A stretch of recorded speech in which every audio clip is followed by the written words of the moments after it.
Dating in America is brought to you by Gold and Diamond Source. The Gold and Diamond Source has been in business for nearly 4 decades and is one of the largest family-owned jewelry stores in America. We have the largest selection of white and fancy colored diamonds and gemstones you'll find anywhere. We also have private areas for VIP viewings. Only at the Gold and Diamond Source. Everyone has a story to tell. It's my mission to tell it. Unscripted, unedited. We are on the record. Hi, everyone. I'm Sarina Fazan, and welcome to On the Record, the Dating in America series. You know, I'm in love with love and love this series. But this show really, I feel like, should fall into the Love in America series because I have Mark Royals here, Lynne Thompson, together for a decade now. Yes. Very romantic. Slightly over, yeah. Yes, and also let me say, huge fan. Mark Royals, I'm sure that name is very familiar. Played for 15 years in the NFL, including for the Tampa Bay Buccaneers, my old stomping grounds as well, New Orleans. I did. You did. And but Lynne, who's a fashion model, can you tell? Can you tell? I can tell. Does that so annoy you sometimes when like, oh, yeah, Mark Royals, I know him. He played with the NFL. Are you like, what about me? Yeah, well, it has been different though too, because he used to get like every time we go into a place, he would be the one that people would notice, and now we're kind of like sharing the spotlight because people would see me. We're not sharing the spotlight. It's all on her. I stand behind her a lot of times when we're walking through crowds, and I'm watching the guys. They're just like, and I'm like, bro, I'm right here. I can see you. Looking at her. And you know, when I asked her to just now about, oh my gosh, you know, like everybody's talking about Mark, you are so humble and so sweet that is not even in your, what is that called, Mark? It's not even in your bones. You know, English is my 5th language, so I get a little confused. Yeah, like to me, her looks are not her greatest asset because she's such a sweet-souled person. And it came across from the first time I ever met her, because I told you the story. We met through volleyball circles. And when I first walked up and saw her, it just kind of oozed out of her that she was just this kind, nice, friendly, humble person. And that really spoke to me. And you guys have been together for, again, 10 years. January 27th was your first date. And you met organically, right, Lynne? I mean, both of you were divorced and not really looking Not looking at all. Not looking at all. So No. Can you share that? Oh, well, every friend of mine, every family member, they all had the perfect guy for me. And so it's like, no. You know, I kept turning down like everybody. And then I just pretty much just wanted to just give up on men completely until his ex-wife's best friend is... Okay, hold on. His ex-wife, best friend, came to me while at a volleyball practice, and she says, I have the perfect guy. I'm like, okay, you too. And she just started, no, really, just listening to me, you know, like, and they started like talking about him and stuff, and I, just about his person, how he was, how of a father he was, you know. I didn't know that he was in the NFL until our third date. Oh. I didn't play that card at all. I was like, I mean, because I probably wouldn't have dated him because Really? The model and the football guy, you know, is kind of like, it's such a cliche. Oh my the funny thing is that I told her more stuff on that date than I told anyone, but the NFL thing I didn't bring up, and she didn't ask. I didn't see it had any relevance. So let me ask you though, okay, so because it is, I mean, what is it? It's 0.02% of the people make it into pro sports. So for you not to bring it up, I have to say, I really do commend you for that. Yeah, and I shared with you off camera, I knew her backstory, and my whole intent for going out with her and taking her on a date was I wanted her to have a great evening and just enjoy a night out with no agenda. And she probably got more information than she wanted the first night, but I told her everything. And I didn't know that she knew most of it already through the friend that introduced us, but I told her all the warts. She knew them all. I told her, and it was very refreshing. And I think she freed up at that point to tell me all the things. So 6 hours of dating and talking, we learned a lot about each other in one night. So A 6-hour date, and I had a chance, to talk to them before the show. This show is unedited, unscripted, but sometimes we have some moments before the show. Lynne brought another couple with her on the first The one that set us up. she did. date. They left. Yeah, Like within like 3 minutes, he started showing me pictures of his kids. I started showing him mine, and she's like, "Yeah, we're gonna go now." Like, we're good. Like, Yeah. you guys are good. Yeah. So, yeah, But I mean, she hadn't dated in 18 years. That's how long you were married, right? Since I was 18 was with Since she was my 18. ex-husband, and then we were married for 17 years, and so he was the first guy that I dated since I was 18. besides Wow. me. So he's the only guy Yeah. that you have dated since you're Since married. the divorce Since the divorce. Wow. was, yeah, and that was 11 years ago. So I would be remiss, though, not to go back to this point. Let's go back to your wife's best friend. Yeah. So clearly, I mean, I think that says a lot, right? So you guys, you and Kim, who I'm also a huge fan of, met her numerous times, your ex-wife, to have her best friend want to set you up with Lynne, I think that speaks volumes about your relationship. Yes. Yeah, I think so. And her name is Terry, and she knows me about as well as anybody. And I think that helped in the scenario because she could sort of vouch for me. And even though I've made a lot of mistakes and did in my marriage as well, Lynne knew all of those things. And I think that helped diffuse the situation a little bit. And as I shared with you earlier, the reason I shared so much on the first date was I didn't want her, if it progressed from there, I didn't want her to find out stuff 6 months later that may alter how she felt about the situation. So I just laid it out there. I mean, I didn't throw up on her, but I told her pretty much everything. And then she reciprocated, and I think it set the tone for safety to have the conversation. Mark, I think you're so hard on yourself when you talk about, all the mistakes I've made. Don't you think he's hard on himself? Because we all make mistakes. Yeah. Yeah, It takes a lot of all the blame on him. You're such a class act. I guess I have a perfectionism in my blood or whatever, and I base things on how they should have been. And it took me a long time to get to a place of forgiveness for things, which we don't need to really discuss that, but it's how I deal with things, it's how I process. And I try to live my life at a certain standard. And if I felt like I've dipped below that, then yeah, I've been hard on myself for that. Well, that's probably honestly what's made made you so successful as a pro player, because perfection. I mean, perfection is everything.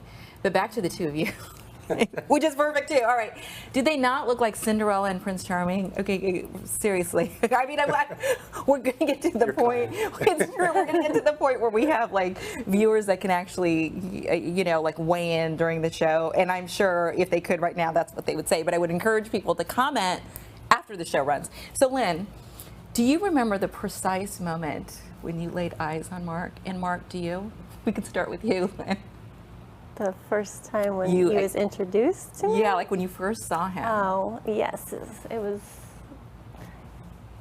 at a volleyball tournament, and he was coming up with his little sidekick, his daughter, 6 years old, wearing the cutest little dress and cowboy boots, looking up at her daddy, like, to where just like, oh, he was like the king to her.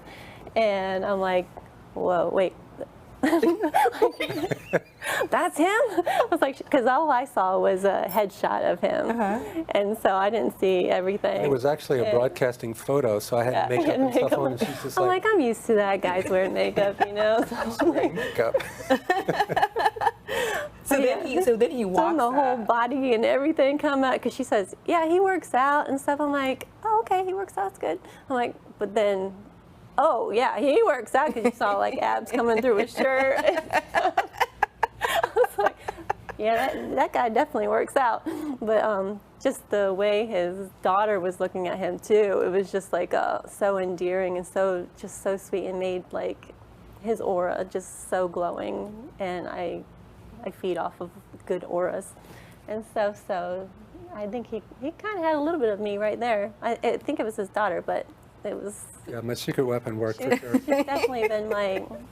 But as I walked up, I shared with you earlier, she was standing there, and then one of her friends, who's an attractive woman as well, was standing there, and I was just like, I was kind of like, hope it's one on the left. And it was no disrespect. Did you not know which one it was? I'd never, a tall blonde that's it. I'd never seen a picture of her. I didn't Google her. I didn't do any of that stuff because, as I shared, I didn't have an agenda with her. I was just going to meet her and see if there was a fit, and we'd go have a nice dinner or whatever. So when we walked up, again, I had a feeling it was her, but I was like, I hope it's kind of leaning toward the left. And then we spoke briefly, but there was definitely something there, I think, from both of us, at least an interest level. And she was just new to dating again because she hadn't dated since she was 18, and I was not interested in really getting into anything.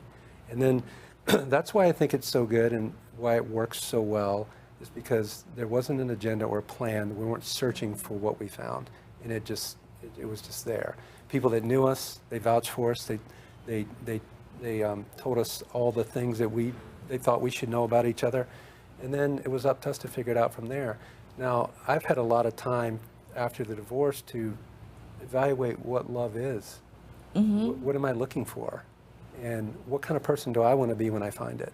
And that's what my focus was. I was trying to become the best person I could, and I just felt confident that I would interact or intersect with someone who was a good fit. And it happened when I wasn't looking for it. And here you guys are. I know when you search for it, sometimes you don't find it. So Mark, back to that day though on the volleyball court, and you said you knew that there was some type of chemistry, but do you think you knew though deep down that you'd be in a long-term relationship when you saw Lynne that day? I don't think so, because I wasn't thinking in those terms, and there was so much to be discovered because I didn't really know her other than hello, how are you, and we talked briefly. So yeah, I didn't have any thoughts about what it might develop into, but I was willing to find out, and I think she was too. And again, I mean, she gets tons of opportunities, and she just wasn't at a place where she was ready to accept them. So having said that, she was at a place now where she was open to the possibilities, and I think that's kind of where things began. And so how long after you guys met, when you guys actually saw each other on the volleyball court, did you go out on your first date? It was 2 weeks. How many days was it before I called you? Oh, 3. He did the whole 3-day thing. Oh. And that wasn't intentional. It really wasn't. Wait, what is it about? What is it about, like, the 3-day thing? Do you think there really is such a thing as They the don't want to 3-day feel too eager, you know. You have to do it. Well, that's the thing that I was, I assumed that she probably got a lot of attention, a lot of people coming at her, and I didn't want to be that guy. So it wasn't a game or anything. It was just, I was responding on how I felt like I was pushed to respond without any agenda, but just, okay, this seems right. Let me pursue this, and that's kind of how I proceeded. So I didn't want to, I just met you, I'm going to call you in an hour and then like bombard you, and she go, oh, no, this guy's desperate, you know? Oh, yeah. So this is really interesting because you open up a door, a point about playing it right, no pun intended. Do you think, See what you did there? do you think that men sometimes do need to play it right? Like, what if Mark had called you within an hour of meeting or something? Do you think that might have changed your opinion? It's hard to say, I know. Yeah, it is hard to say because I don't know. It's because here you guys sit today. That way, yeah. Maybe I should rephrase. I would always take his call because I know him now. Right. So maybe let me rephrase this question. And maybe from a man's perspective, right, Mark? Is it important for a guy to play it right? Well, by playing it right, I think that is very accurate, but what is right? Playing games is not right. I don't think game playing is right, but I think playing it right is important. And it's a situation where you have to ask yourself, what are you in it for? What are you looking for? What do you want out of it? What are you willing to do? And then move forward on those instincts. And I think that solves a lot of issues. But the game playing is, that's what everybody does. And what's the point? You're telling things that aren't true. And you're building a potential relationship on potential lies. That doesn't make sense to me. And here you guys are, by playing it right 10 years later. Right, with that, we're going to go to a break, and when we come back, more on the love story of Mark Royals and Lynne Thompson. I'd like to call them Cinderella and Prince Charming. Okay, stay with us. We'll be right back. Thinking about getting engaged, planning to upgrade your wedding ring, or finally getting that Rolex? The Gold and Diamond Source can help you in many ways. You can start a layaway plan for only 10% down and 6 monthly payments. Take advantage of our 3 to 5 year interest-free financing. Or you can trade in your old broken jewelry and use it towards a new purchase. Come to the Gold and Diamond Source and find that perfect gift for the ones that you love.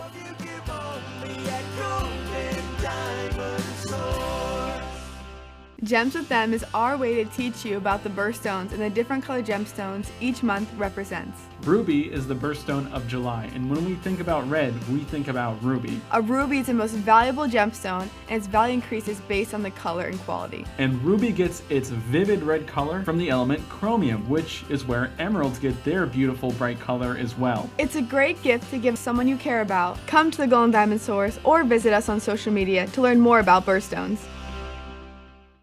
Hi everyone, welcome back to Dating in America. You know, it's so funny, right before we went to the break, of course, you know, I compared Lynn and Mark to Cinderella and Prince Charming, and Lynn said, does not surprise me at all that you were offered a role to play Cinderella.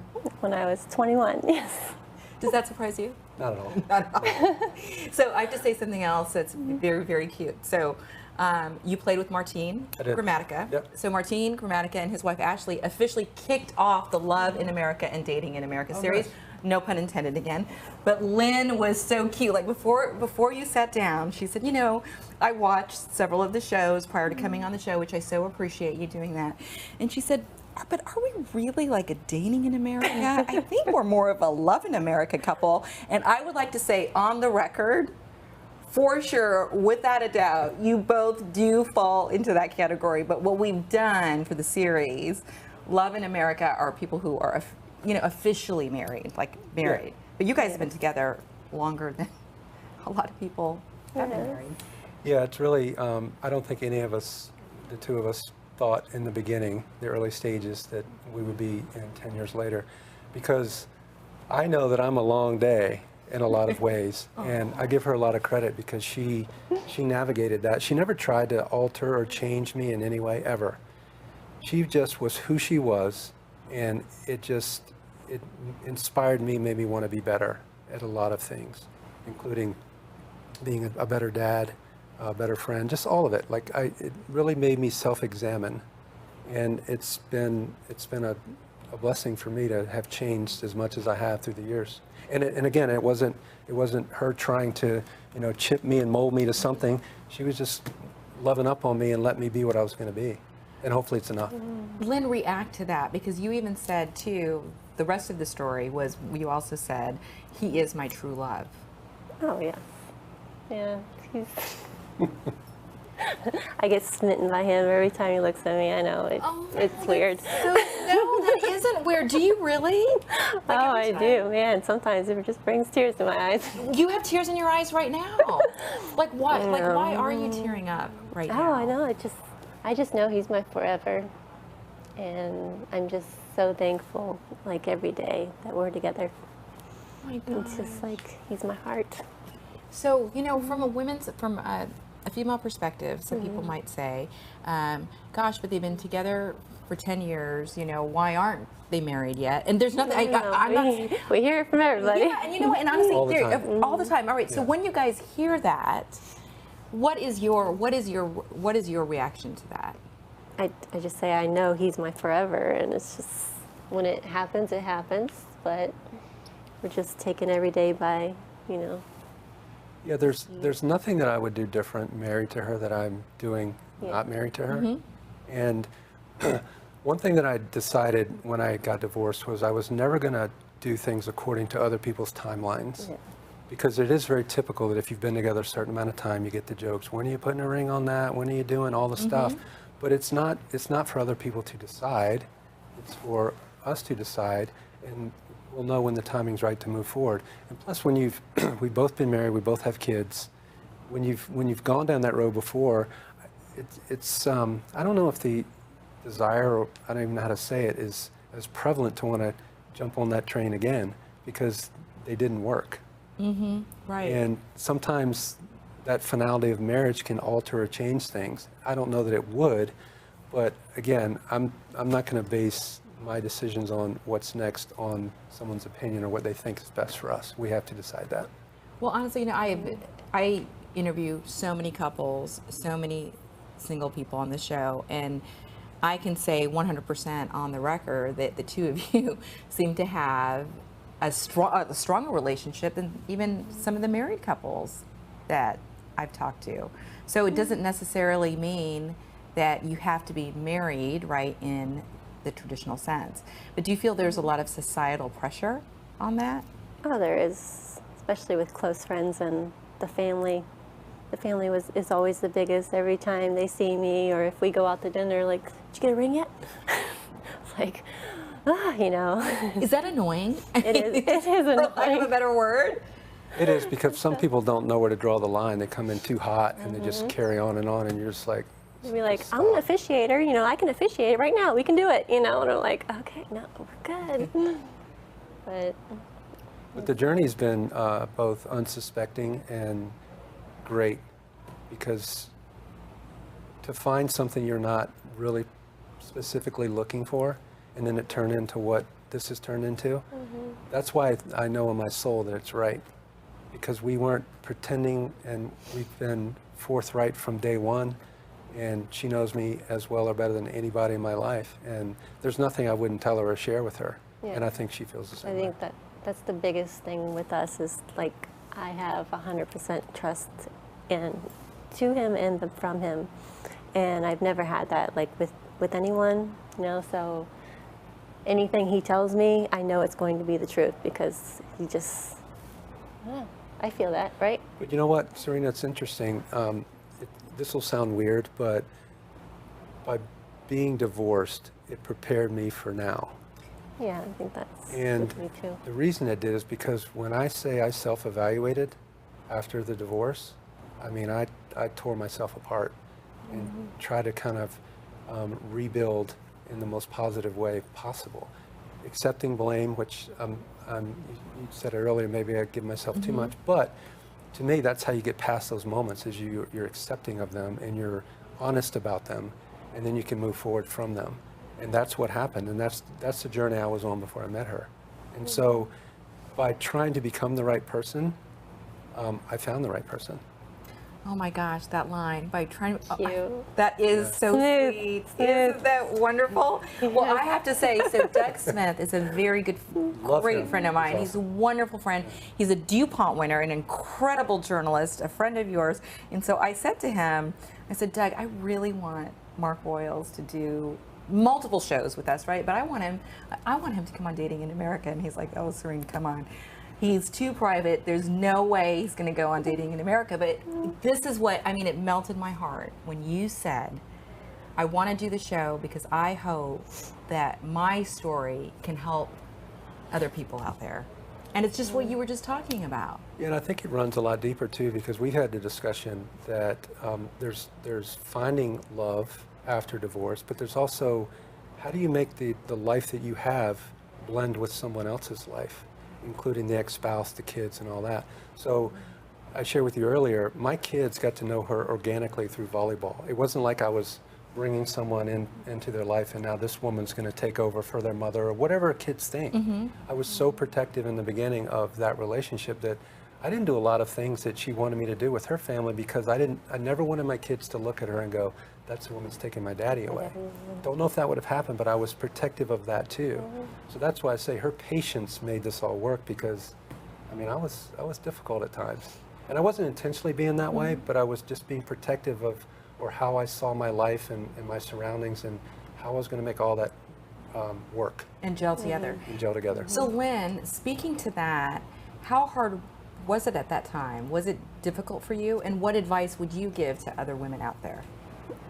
Well, my hard time, like what he said, is like every time that we have the family get-togethers, like the Easters, Thanksgivings and stuff, that he wasn't able to go to.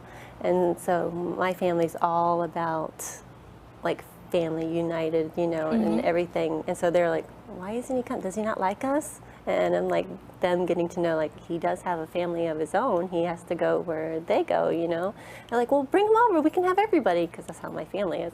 But it's different because you just want them to like he said, not let them feel like I'm taking them away from their time. And well, there's so many people, because I'm a private person, as you mentioned. Doug alluded to that, but I'm very private, and a lot of people misread me and think things about me, like he's this way or whatever. She's had friends that would say things that weren't kind because I'm quiet and private. And I'd be like, just once they spend time with me, if I can spend time with someone, because I'm a like a reality person. No game playing, no lies, it's just not my thing. And people place judgment on you based on what they think you are. And so some of her friends have had bad opinions of me until they spent time with me. From just hearsay of other people. From what they may have heard, or he was a football player, so he's this based on that. That's not always accurate. So those are the kind of things that I was trying to navigate with people. And then, you know, I think if I spend time with you, you're going to get the real me, and then you can make a decision on whether, you know, I'm your friend or not. Well, the word that comes to my mind when it comes to you is class act from the very beginning. No, honestly. And so Lynn, when you were talking about that, like early on with the Easters and the holidays and everything, and Mark not being there perhaps, but that shows your patience, right? And when you love someone, can you share that? Yeah, and can you share that? Like when you love someone, patience is a huge thing in any relationship, patience and trust and stuff. Which I've learned a lot from her, patience. He's definitely had a short patience when I first knew him. So you can tell her the story about when you first decided you thought you were falling in love with me. Oh yeah. Because that's a good one. The that volleyball was at another volleyball tournament, and he was sitting there and he was prepping his daughter, you know, on the She's side. a setter, so I was warming her up before. Warming up. And so he was doing that. I watched him. He did that for like, 15 minutes, and then he had his sick daughter that was laying on 3 chairs. So then he is done with that one daughter, comes over puts the other daughter on his lap, and then is rubbing her head, and then recording with the iPad of his. And I was just like, wow. I was like, yeah, I'm over. Like, he's the one. I'm done. He's the one. Yes. And how long was that into the relationship?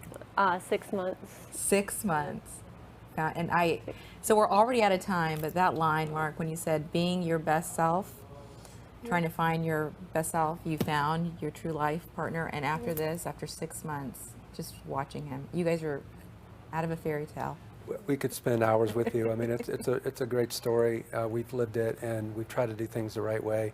And hopefully people will be responsive to what they see and maybe think of their situation in a different light. That's what we're hopeful. Well, you guys are for sure going to come back because we've decided to do part 2 of this Dating in America, Love in America series. Sure. Oh Anytime, my gosh. we'd love to come back. It was so wonderful having you guys. I'd like to say to the audience too, if there is a couple you would like to recommend, or if you would even like to be on the show, just email us. Email is right there. Also, feel free to share the show on social media platforms. We're on every single one of them. And we're also on Roku. Back here in the studio, Mark Royals, Lynne Thompson. Again, thank you so much. But can I just call you Cinderella and Prince Charming now? Sure, we'll take it. That's what I'm going to call you guys. Sarina, I appreciate it. Thank you so much for being here. And thank you, everybody. Stay safe.